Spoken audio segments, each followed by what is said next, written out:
almost everybody in the world, particularly in kind of the West, as you described, experienced AI, whether they knew it or not, through social media. What's the truth we really need to face about AI before the next crisis happens? Hey, here's what could be one of the most powerful technologies humanity has invented. Let's start with psychological experiments on people. What are the risks that we're trying to mitigate? What are our adversaries doing that mean we can't go slow, that we have to be running so fast with this ball?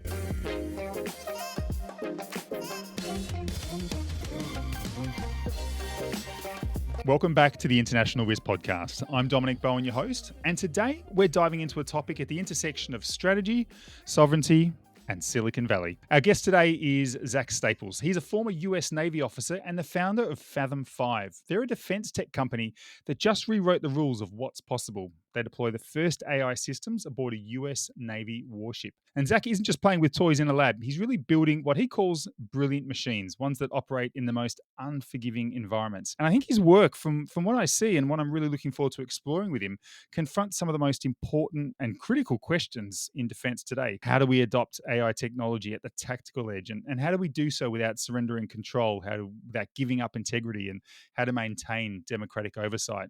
So I think today's conversation is much more than just about automation. It's about risk ownership, strategic alignment, and designing systems that work when the cloud goes down, when the satellites go dark, and when rounds start flying. Zac, welcome to the International Risk Podcast. Dominic, man, it's great to be here. And can I just take you with me everywhere? If I let you do my intro, like everywhere I go, I think that would be really good teaming. So I don't know, maybe if you, maybe you consult on that, freelance on that. Sounds amazing. That sounds like a lot of fun. And I'm really looking forward to unpacking with you today about how like AI native defense systems can reshape and maybe already are reshaping the battlefield, and why this isn't just a story for businesses. It's about global security as well. Yeah, that's great. I think we'll have a great conversation today. I'm really looking forward to talking about a little bit of the work that we're doing. I think some of the work that we are going to do in the future, where we're looking for collaborators and teammates, and so I'm always willing to put the word about that. And then even some work that we think is important that's outside of our wheelhouse, but it's really around how nations and organizations can ask for the right thing to get a governable artificial intelligence system that ends up solving the problem for which they went to the marketplace. Yeah, amazing. No, that'll be great to hear about. And right now, Zac, is anyone that's watching the news, we're seeing this real time and continuing conflict in the Red Sea that's disrupting shipping. We're seeing grey zone tactics in the South China Sea. We're seeing hybrid warfare in the Baltic Sea nearly every week. So I'd love to hear from you. How is AI reshaping maritime conflicts, and what are the risks that we're underestimating when it comes to the current conflicts we're seeing in the maritime environment? Yeah, I think let's just step back from that a minute and ask kind of look at the larger question, right? So when you're seeing gray zone conflicts, what you're probably referring to is things short of war, cyber attacks, spoofing GPS, all of these sort of information system attacks, and then certainly you have missile exchanges going on in the Red Sea.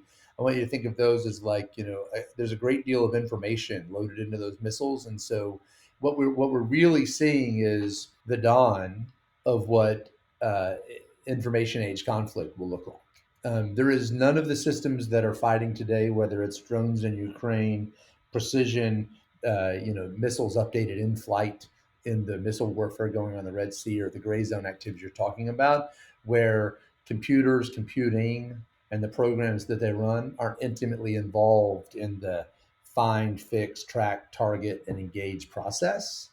And you can go back, let's just, even if you just go back to the Gulf War just 20 or 30 years ago, you certainly had precision strike technologies that were highly informationalized, but you still had a lot of other technologies that were just mechanical engineering inventions and other physics inventions that were an invention, but not necessarily an information invention, but were an invention that was new to warfare. And so that was important. But what we're seeing now is almost every single thing that we're talking about that's reshaping how nation states compete against each other, even in the ideas domain as well as in the military force domain. Like, start and begin with a program somewhere. And I think that's kind of the strategic kind of tectonic shift about what's different in what we're seeing now than what we've seen in the past. Yeah, it's really interesting. And in that landscape, the landscape that really is dominated by what's hybrid warfare today, cyber attacks, economic coercion, disinformation, attacking critical infrastructure. Can you tell us about the role that AI native defense systems are actually playing in strengthening our resilience, improving our security, and how are we making sure that these assets are contributing positively in this, what's really a shifting and escalating geopolitical environment? Yeah, I think that's a great question. Let's talk about kind of a framing idea around what an AI capability is that it's useful now, right? So I like to think of I end up on planes, traveling a lot for various things. People ask me, "What do you do?" And so I'm always trying to find like analogies that really punch this home for the doctor who's sitting next to me, or for the mom and her kid who are on the other side, right? And I think the analogy that's most compelling for me now is a vision of artificial intelligence and decision support systems that are the equivalent of eyeglasses in the 1800s. And I think this is kind of interesting because forever, for 10,000 years, 2,000 years of recorded human history, and who knows how long before that, you turn 30 or 40 and your eyes start going bad. They start wearing out, right? And then some people, have that from the time they're born. And in the 1800s, we had this invention that was affordable, scalable, and then everybody could see a little sharper. And so just in the period of 50 years when eyeglasses became prevalent in most of civilized society, that was a tectonic shift from the way human beings had operated for the previous 10,000 years. And so I like to think about AI over this period in the same way, is that the best artificial intelligence allow us to have clarity of vision in data sets that are too large for us to find interesting points without that clarity. And so early on, I think the first way that we can hope that artificial intelligence shapes the modern battlefield is providing clarity of vision in the enormous sensor loads that we have coming in, and the data pools we have that need to be examined. When we look around the world, I think it's safe to say, and I don't think too many people will find this offensive, that the West's, and we could call that multiple different things, but let's say NATO, the West's, the security architecture and the security systems are really under pressure. Whether we look at Ukraine, whether we look at Taiwan, whether we're looking at digital espionage to sabotage at critical infrastructure, these are real world things. These are things. I've got clients that I speak to at least once a week that are suffering from espionage or from sabotage at critical infrastructure. These are real world threats that are happening across Europe, and I think also in North America to some extent. And AI is being introduced sometimes without a clear doctrine. And we know that, especially in the military environment, doctrine is critical. We live and we breed and we learn from our doctrine. We adapt and we improve our doctrine, but we need that as a baseline. However, in Silicon Valley, the tech sector really works on that move fast, break things. But I wonder, when we're working in the defense sector where there's lives are at risk and governance and democracy is on the line, how do we make sure that we're not moving too fast? How are we making sure that we're staying in line with our democratic norms and the military is catching up with the doctrine of AI? That's a great question. Yeah, and I love answering this one. Right? If the answer is we should go slower, that's probably means that um, central driven decision making systems with a different ethics and value system that we have may end up further down this technology roadmap, and we could lose an existential conflict. So go slower is probably a really bad idea. The real question is, how might we go as fast as possible, which almost inevitably entails some bad ideas, and do it in a way that doesn't pose uh, unbearable risk to the things we hold most dear. And so I'll share with you, because I've wrestled with this question quite a bit. Where we're at is that if you pick the domains in which you want to solve your policy and governance challenge, where the domain for application of AI is in general low risk, high reward, then you can figure that all out. Because as you know, if we asked governments to write the policy on AI before we even knew what the systems are capable of, we'll write a bad policy, and then it won't apply, and we'll hamstrung ourselves. So in fact, usually the best way to build policy is to go do it and then figure out what are the governance elements of governance and policy that allow us to scale success while minimizing risk, right? Which means you got to go out and do it, which means you need to find some place you can do it where there's a high reward opportunity and a low risk opportunity, and low risk. And so let me give you an example of a couple of those. The first place mostly humanity, experienced artificial intelligence was exceptionally high risk. And I think I'll talk through like some of the ways that it was high risk as kind of the counterpoint to what wouldn't be. So almost everybody in the world, particularly in kind of the West, as you described, experienced AI, whether they knew it or not, through social media and through advertising. So, since 2012, when we realized kind of the power of deep neural nets and convolutional nets to actually do categorization and examine large data sets, the first application of that was ad targeting and content targeting. Right. And it just blows me away because if you abstract that a little bit, we basically said, and this is the only technology domain we did this in like forever, said, hey, here's what could be one of the most powerful technologies humanity has invented. Let's start with psychological experiments on people. That's just stupid. I mean, it doesn't take much to say, oh, wow, yeah. And then we're like, and you know what? We should make sure that the people we're experimenting are young people, particularly young girls, and see how that goes. Right. And that was just ridiculous. And so now we have all of these findings coming out, particularly about Facebook and Meta, what they knew all along. It's like as bad as the big tobacco data was back in the day. Right.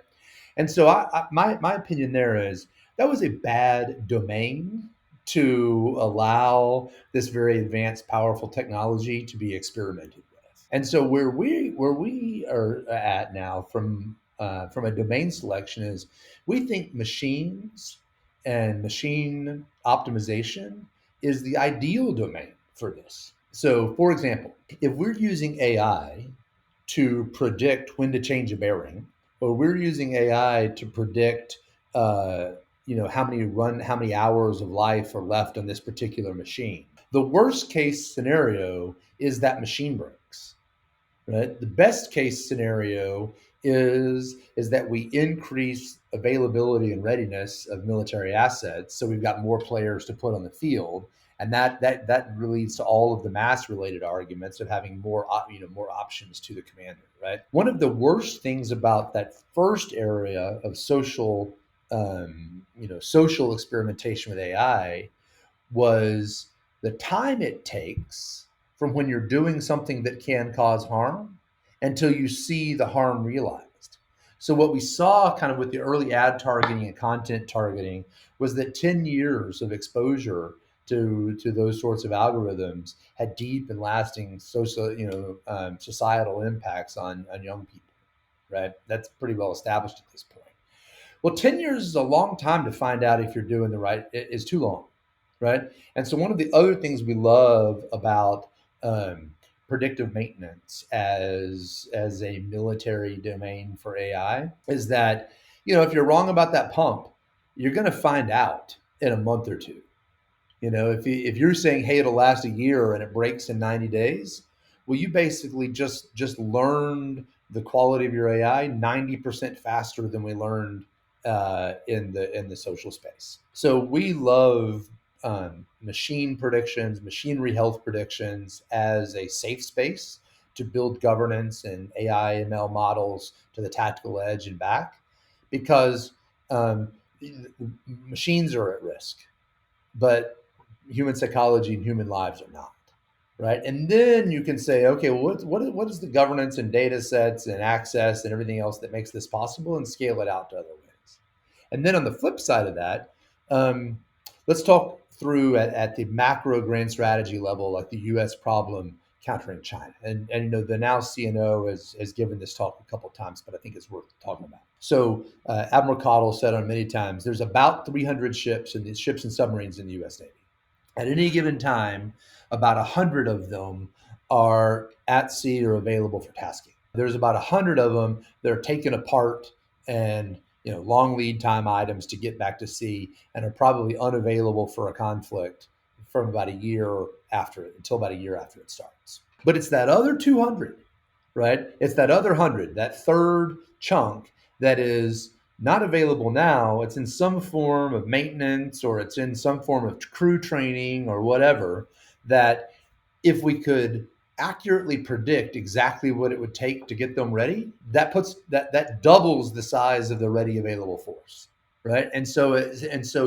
Predictive maintenance is not only a low risk opportunity for the deployment of AI, it has this exceptionally high reward curve if you get it right, because it effectively doubles the U.S. battle fleet to deter conflict with China. And we think that, but so as an example, that just kind of an extended example, I guess. But there are ways to deploy military AI with very high reward and low risk domains that allow us to go as fast as we want, get it wrong a couple times, and establish good precedent that can be expanded into other more probably higher risk domains like command and control, targeting, etc. Yeah, that's a great example. I mean, predictive maintenance is not necessarily the most glamorous topic, but as you said, it really is a low risk, high reward way where we can start implementing many of these technologies. And I loved your comment about giving commanders options and the importance of that. I think any young officer in the Navy, Air Force, Army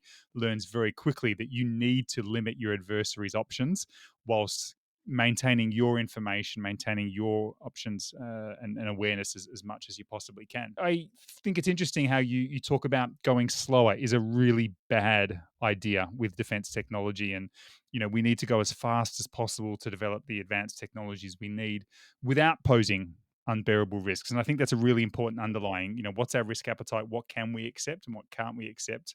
And what's most important to us? So the obvious question coming out of that, Zac, is what are the risks that we're trying to mitigate? What are our adversaries doing that mean we can't go slow, that we have to be running so fast with this ball? There's no secret, right? That unmanned autonomous systems, which rely heavily on AI and ML for both navigation, mission planning, execution, are going to be an important part of future warfare, right? We were talking about that. The conflict in Ukraine proved it, and now we're seeing significant resources in the U.S. pour into robotic and autonomous systems. The second thing that I think everybody is aware of is command and control systems that help you sort and target, kind of provide that clarity of vision to decision makers, and in many cases, at some point in the future, may be making engagement systems autonomously and have the human on the loop instead of in the loop. Those sorts of command and control and command and decision systems also have the opportunity to be, accelerated a great deal. And it doesn't matter whose framework you use. You can use John Boyd, in the UDA. If observe, orient, decide, and act. For him, it was a time-based drill. Like the unit of measure was seconds. You can go back to one of the famous admirals well, he was a captain at the time, Arleigh Burke, right? Who said the difference between a good officer and a great one is about 10 seconds. I mean, there has been a time-based measure of performance for quality in a military officer's ability to make decisions for centuries, right? And so if AI enables our adversaries to use any one of those frameworks, pick one, they're all time based, to go faster, to be able to make good decisions faster, then we could lose a major war because of that. And so there is no strategy that prudently says we're going to slow the advancement of AI, which we know could decrease our time on the clock. And there are things that need to be solved just from a systems and operational integration perspective. So, for example, some algorithms need to run in like hyperscale cloud style environments, right? They just need to operate across such large data. Maybe they're training algorithm, maybe they're training, but you're going to do inferencing at the edge, right? How those systems move data to the place where the algorithm is going to be trained, and then the inferencing model gets back to the point of need is different for every system, right? But like I love, I keep going back to predictive maintenance. That is just a great opportunity to solve the systems architecture and say, listen, I've got this diesel engine. It's got 50 sensors on it. I've got this reverse osmosis unit that's making fresh water. It's got 200 sensors on it, whatever, right? Now I have all of this unclassed sensor data that I can use to do something really militarily relevant, like tell you what wrench you got to turn to keep it going. And I can sort out all those architectural problems in an unclassified domain at low risk, and then apply them to these systems we know need them, like command and control, target pairing, and robotic and autonomous capabilities. And we all know that America is clearly a superpower in many, many regards, whether it's about trade, economics, or whether it's about military superpower. There is no competitor to the US, and you use that as an example. Are you able to talk about, the other side? Because of course, if America's spend is, I think it encompasses the next, I think 7, 8, 9 countries combined. Is anyone getting close? Do we know? Is anyone getting close when it comes to the use of AI? And in particular, your example of quoting that the difference between a good and a great officer is about 10 seconds. One of the benefits of the American military, and I've had the huge blessing of seeing the American military in quite a few environments, including in northern Syria, in Iraq, Afghanistan, and it is a very, very impressive machine. Say what you like about American politics, the American military is an amazing machine. Very, very impressive and very, very professional. But we know that some of our adversaries are not necessarily as well practiced. Russia clearly is very well practiced in conflict. Iran to some degree. China much less so. Do we know what their ability is when it comes to command and control systems, predictive maintenance, etc., and the employment of unmanned vehicles? That's a great question, and what I'll share on this point is true for every nation, and so it's equally true for our adversaries. There are things that every nation has as their national capabilities, the really secret sauce, right? That they're working on, and even don't and decide not to share with even their best allies, and that's every nation's sovereign prerogative to do that. What we don't know, right, is what does China have? What does Iran have in those capabilities? And so what we observe, we have to believe in an environment that is so tailored by information operations that what we observe as their capability and gets written into Jane's defense as what they can do may or may not be what they can do. And in particularly a case like China that is targeting a particular operation, right? The president of China has told China to be ready to retake the Taiwan by 2027, right? And so ready in that context could include a lot of things that they're willing to demonstrate and a lot of things that only 10 people in a cave know about. And so for me, and everybody has that. So I want you to I want to go back to this digitization of conflict and say that and this is a podcast about risk. So let me share you what I think is the greatest risk to the combined efforts of particularly the Australia and the United States, who both have very vested interests in the South China Sea and a long time collaboration to deter that conflict. It's that whatever we develop in the next 3 to 5 years for AI capabilities, if it doesn't integrate and collaborate and cooperate with everything that been building for the last 40 years, right? Then we have a big problem. And so one of the things that I just firmly believe in is it is about integrating artificial intelligence. Artificial intelligence can bring so many capabilities, but the greatest risk is that the countries that kind of invented the modern digital age, and let's take the American company that built this iPhone, right?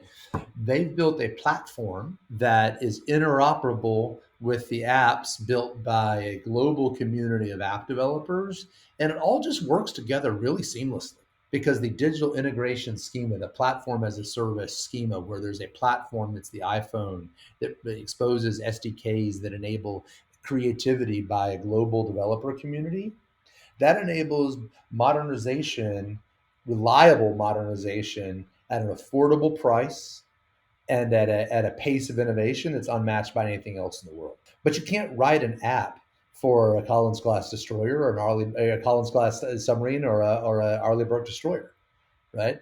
Because we haven't designed those architectures as as a platform with SDKs that we share with our allies. And so as China builds a much more modern fleet, like we are not, like, let's be honest, like the Australia, we're going to build the AUKUS submarine together, which is fantastic. And I had an opportunity to interact with lots of people in that community last month for a big technology symposium in the DC area, and that's going to be great, right?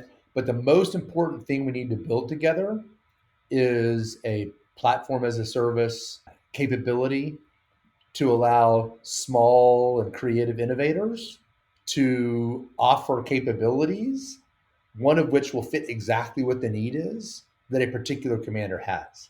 And if we build it that way, so let me give you a really practical example. Australia's building a bunch of small and unmanned systems, robotic and unmanned systems. The United States is doing that. Every country in the world is doing that. What we're going to find with all this new stuff is that we're going to say, you know what, that USV has the range and speed I need for this mission. That modular missile, that's the Australian modular missile, it actually has the warhead on it that I need for this mission. And this sensor from this other small business that is just a genius passive sensor from two guys who used to do cell phone RF, but just decided to, help their country. I need to be able to put that together in a composable package and then deploy it with a manned command and control system that can do the mission oversight. Nothing about the way, your country or mine or anybody else in the West specs out defense hardware leads to that outcome. And so our greatest risk, to put a finer point on it, is that the people that invented the transistor and the internet don't build a defense like modernization program that takes advantage of the way commercial industry modernizes and integrates. And we get outcompeted in the digital domain across sensors, AI, adaptability, and other kind of parameters of military goodness. Yeah, I'm glad you mentioned the AUKUS initiative. I mean, this is central to the UK, US, and Australian defence, and I think really all three nations' long-term defence strategies. I know the Trump administration is doing a review in line with the America First strategy, which is fine and reasonable. But I think everyone in the UK and Australia is really hoping that there's no about faces on that, because I think that's a really critical part of everyone's defence, especially in the Indo-Pacific. Let me tell you where I come down on that, just because it is so fundamental, right? Um, there are brilliant, creative people and companies in all three of those countries, and if we can build AUKUS as the platform that allow unmanned systems from the UK and communication systems from US companies and the AUKUS operated by Australian mariners to all come together at the point of need, then we've succeeded. So America First, only makes sense when it's a platform that that benefits America, that is enhanced by the incredible capabilities that our colleagues bring. And so I'm with you. Anything that sets AUKUS back a skosh is a bad decision. That's a good project moving forward. All three pillars need a little bit more investment, but we've got to keep it going. Hopefully so. Hopefully so. And the hype around artificial intelligence is really deafening, and it's been so for the last few years. And at the same time, the stakes around defense, around security are really existential, as you've been alluding to already.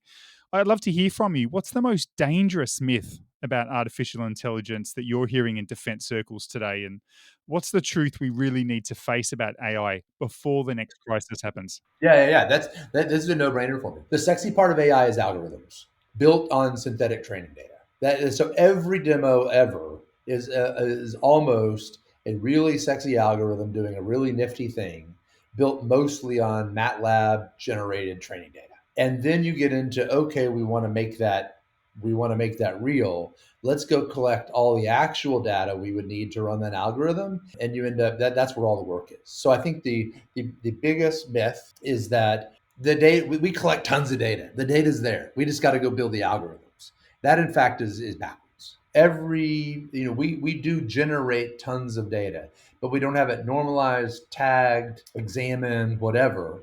And the funding streams to go do data engineering projects just don't compete well against really sexy demos of algorithms. And so the biggest myth about AI is it's about AI. It's not about AI. It's about training data. Yeah, I think that's a really great point, and I hope we're learning. I was in Ukraine last week with some executives from some very large defense companies and some non-defense companies, and the data and the speed of learning that the Ukrainians have honestly put some fantastic European companies to shame. And now, of course, the European companies aren't living and dying by their effectiveness, but the Ukrainians are. So they're forced. Even things like their research and development, it's no longer based in places like Lviv and Kiev, where some of the best universities are, but they've had to move everything literally to the front line. So when it's a drone operator or a radio operator or someone operating some sort of machinery realizes that the Russians' modus operandi has learned faster. You talked about the OODA loop, the observe, orientate, decide, act before. But when the Russians have changed their modus operandi, there's no time to go back to Kiev or Lviv and spend 6 months, which is the normal cycle, sometimes longer. These things have to be changed in days, or people die, quite simply. So I think it really is such an important aspect about learning and moving fast. And I think the vast majority of emerging defense technology is often coming with commercial first applications. Uh, but national security, especially when not in war, can't afford just to be breaking things. And I think this drive to develop advanced technology has to have safeguards around it: technical, operational, ethical, legal. And so I'm wondering, your company's doing a lot of work, and you're doing really important work, and it's quite exciting work, and we'll link to some of it in the show notes below. But how are you integrating some basic fundamental concepts around governance, risk, and compliance into the core of your engineering processes and the work and the partnerships that you're doing? This is something that I'm actually hopeful for. So I've talked about this on a couple other podcasts, and I love when it comes up. You know, the Department of Defense in general has a really robust culture of V&V. You have to do verification and validation prior to deployment. Now, there are some really negative side effects of that. Right now, it takes forever and it's too expensive to do. But the good thing about for most defense systems, but the good thing about AI and digital, let's just talk about kind of digital modernization in general, is that the test and reliability practices that that AWS or anybody else does for site reliability engineering, where you really test the new piece of code functionally as well as for cybersecurity before you deploy it, almost all of that is automated. So the culture shift around the Department of Defense is going to maintain a very rigorous high standard for V&V. Just change the tests, they automate the test suite. So that instead of the V&V, official grading the output of the test, they're involved in setting the thresholds of what the automated test must be, and then they're not a roadblock to speed. So then you can have your culture of very rigorous verification and validation in place, which only the DoD, DoD is one of the few places that has that because of the risk to life that so many things, so much of what we do has. You can keep that culture, change the tool set, and end up with systems that are rigorously and provably tested in a way that we're not seeing in any civilian deployments of this tech. So I think culturally, defense innovation in AI actually has a lot of promise because of that. Oh, that's great. And you're talking about promise. We've talked a lot about the risks today, but the other side of risk, of course, is opportunity. I've heard you talk about brilliant machines, ones that are autonomous, adaptive, and connected. When you think about these brilliant machines, what are you most excited about? What are the opportunities that get you out of bed every morning? Man, I'm such a geek on this. So the thing that gets me excited every day is our newest project. So our newest project is called Tempest OS, and at the end of the day, we believe that a new operating system is required for defense use cases. So right now, almost all military information systems run on either um, kind of an enterprise Linux distribute, a general purpose enterprise Linux distribution, or maybe Windows, but mostly some enterprise Linux distribution, right? Those are general purpose operating systems that are for everybody in the world to build everything from a Ring doorbell to a scaled server in an on-prem environment. They have every driver in them, from Xbox controllers drivers to 300 printer drivers loaded into them, right? So those general purpose operating systems are designed to connect almost everything that's been invented in the digital space to the chip so that it just works when you plug it in. Well, that's just a bad design philosophy. I've lately been saying, like, Linus Torvalds' after school project that just became like a world after school project should not be the foundation of freedom. You know what I mean? And so we need to think about that. And when you think about cybersecurity vulnerabilities, lack of interoperability, it is time for a defense purposed operating system that is built to the task. And so we're building that. I rolled out. I'm so excited. June 30th, like 2 days ago, was we rolled out. We committed version 0.0.0 to our repo, and we'll be rolling out demos and examples of this like over the next few years. But um, we believe, just like iOS enabled kind of an ecosystem of devices to collaborate and communicate with each other to support individual IT use cases. We believe that there's a ton of bespoke hardware out there, some of which is going to be built by ORCAS, some of which is unmanned systems by others.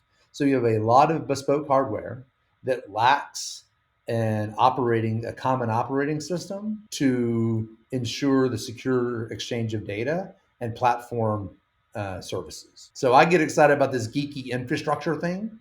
Well, everybody else is out building really cool, like super fast unmanned, like on submarines. I've always said, whether it's in the military or the corporate sector or other government agencies, I'm always grateful for people that geek out on policy, on tech, on things that I'm not good at, in order that I didn't have to look at them. Someone else just goes, "I've looked at that, I've considered." I'm like, "Great, awesome. Let me pick up where I'm interested in on it." So I think that's great. I think that's really really good that you're interested in that, and you can do it because that's not my skill set. No, let me give you a couple more examples, right? That I just think kind of bring this home. If you get any enterprise like Linux distribution, and that's going to be kind of the core of this thing you're going to build. It doesn't matter if this thing is a vision processing algorithm looking for stuff, through 1,000 security cameras, or it's the Linux module you're going to run in your new drone. You get that operating system, and for everybody in the West, there's a whole list of security technical implementation guides that say, well, you got to take that and you got to turn this off and you got to turn that down and you got to get rid of this. And so it basically takes 5 IT security professionals just to go turn all those knobs and flip all those switches. It is ridiculous when you think about how important both reliable data exchange and cybersecurity are to the defense mission set, that there isn't an operating system that out of the box like already has all that done. And then so you take that and you add on to it what I would say is very like super important platform services. So just to geek out a little bit on this, very few people like hire a database administrator and buy a license to a database and then have them build it on the computer at their office in the commercial space. You go to Azure, or AWS, or Google Cloud, or any one of the hyperscaled cloud providers, and you just pay a small usage fee to log into a database that just works, right? And then they manage all of the infrastructure behind that. So that's a platform service that's available on those clouds. Now you move over to the tactical side, and there's all sorts of need for platform services, like the track file. Like if everything has a track number for everything that it tracks, but none of the track numbers match up, anybody who's been in the combat systems business knows this for a while. It's a nightmare, right? There should be a track number database that just everybody on the platform uses. And then other things like we're going to invent resilient PNT, precision navigation and timing solutions that aren't reliant on GPS. There's some out there. There's a lot more coming. Right. Everything on the platform should just be able to ask, what time is it? Where am I? And get a solid answer that's independent of GPS. And so what we end up with is a modernization. Right now, if you add something new to, let's say, the Joint Strike Fighter that so many of our nations share, man, it's 2 or 3 years before all of the point-to-point integrations of that new capability are certified to work with all the stuff that's already there, and you get to go fly it on the jet. With a platform-based approach, it's like adding an app to your phone. We've already managed all, and so something new and creative comes out. Doesn't matter who makes it, as long as it's vetted and available on the platform. The team that needs it can download it and run it. And so we're super excited about building Tempest OS as the infrastructure that enables that. And we've got several large partners that have expressed some intent in that. And as our projects come together over the next few years, I just love to come back and tell you about some of the successes on this. Yeah, fantastic. No, that'd be a great conversation. And if we can take a slight pivot, Zach, all nine nuclear armed states are actively advancing and improving their nuclear weapon systems. If we look at China as an example, they're undergoing the fastest expansion of any nuclear power, adding about 100 warheads every year since 2023. By this year, I believe they've reached over 600 new warheads, and they're building new intercontinental ballistic missile silos in multiple regions around China, and they're aiming for parity with missile numbers with both the US and Russia by the end of this decade. But similarly, Russia's not sitting still. They updated its nuclear doctrine last year, and they've lowered their threshold for nuclear use in response to what they call critical threats to their sovereignty, which includes mass drone attacks. Now, during the Cold War, nuclear deterrence depended on predictability, on second strike survivability, on rigid command and control chains. And I'm wondering, with AI enabled autonomy, this by contrast introduces systems that are adaptive, they're decentralized, and capable of potentially acting without human intervention. And this could be a strategic paradigm shift when it comes to nuclear doctrine. What are some of the lessons when we consider that? What are some of the lessons from the Cold War and even nuclear deterrence that we should be considering when we're developing AI and employing AI that can serve us well to maintain peace and deterrence in 2025 and beyond? Yeah, I mean, you and me probably have this in common, Dominic. But anybody who's been to war a lot knows it sucks for both sides, even if you win. Like war is just bad, right? You know that as much as I do. So I like deterrence, and I think there may have been hawkish NATO generals that may have wanted to start a war with Russia if they thought it was winnable, and the vice versa is probably true. If Russia during the Cold War had thought nuclear war was winnable, they may have started it. And so mutually assured destruction as a strategy um, was effective, right?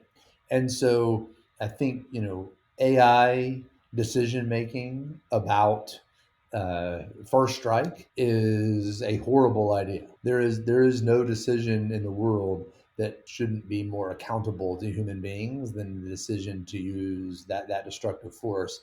The tragedy of which AI would never could and will never understand. At the same time, the ability to ensure second strike survivability actually contributes to mutual assured destruction and the sustainment of peace. And while I think it would be a horrible idea at this point, while AI is still so new, to use it in any military command and control system, it doesn't mean that there isn't a role that AI could at some distant point in the future play in ensuring and reinforcing the same idea that prevented nuclear war during the Cold War from nuclear war in the future, which is the idea of mutually assured destruction, so that humanity never has to endure that absolute tragedy.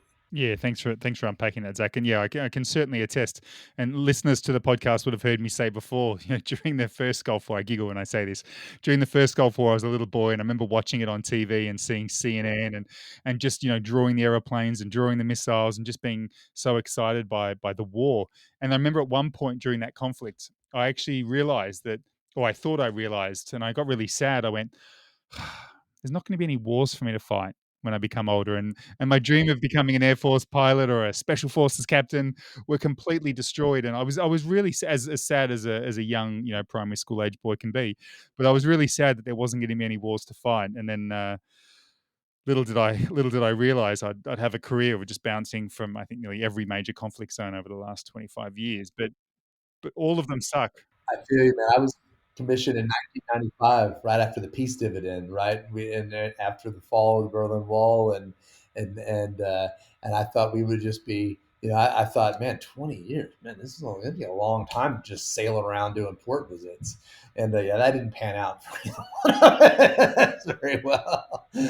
Yeah, exactly, and yeah, no, I completely agree. War sucks. I hope my son never has to fight, but I do fear that with the current world as it is, the likelihood that he will have to fight in somewhere at some point is increasingly high. Maybe we can end on this because it's the most important point is right. I think I really like to think about what is the demonstrated capability that we need to have to deter pure conflict. Pure conflict is a bad idea. Nobody wins. Somebody may be the one forcing the other to sign a treaty, right? But nobody wins in that scenario. And so my goal in everything that we do at Fathom 5 and the people we collaborate with is always the question on the how we start every session, right? Is what must we do to create a credible deterrent that supports diplomatic efforts to solve things without conflict? Because you and I know better than anybody else. Soldiers know better than anybody else that nobody actually wins war. And Zach, if we could just wrap up in the last 30 seconds, a question I ask all guests is: when you look around the world, when you see what's happening, what is the international risks that concern you the most? The international risk that concerns me the most, I'll just summarize from what we said earlier. The international risk that concerns me the most is that the countries that invented modern digital technologies and have adapted them for commercial use cases and created a new generation of the largest companies in the world will not adapt them for national security. And we run the risk of fighting a force that is more adaptive, creative, and enabled, puts a shorter time on the clock to get to a better decision because we couldn't break the pattern of how we build things. And so the greatest risk is that we fail to capture digital innovation in a way that guarantees deterrence. Very interesting. Very interesting, Zach. Thanks very much for explaining that. And thanks very much for coming on the International Risk Podcast. Absolutely, Dominic. My pleasure, man. I can't wait to listen to this and see if we said anything interesting. I think we did, Zach.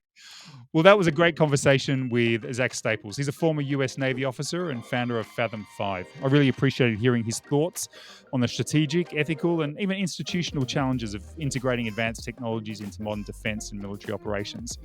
Please go to our website and subscribe to our newsletter for the latest news in your inbox. Today's podcast was produced and coordinated by Alyssa Garbell. I'm Dominic Bowen, your host. Thanks very much for listening. We will speak again next week.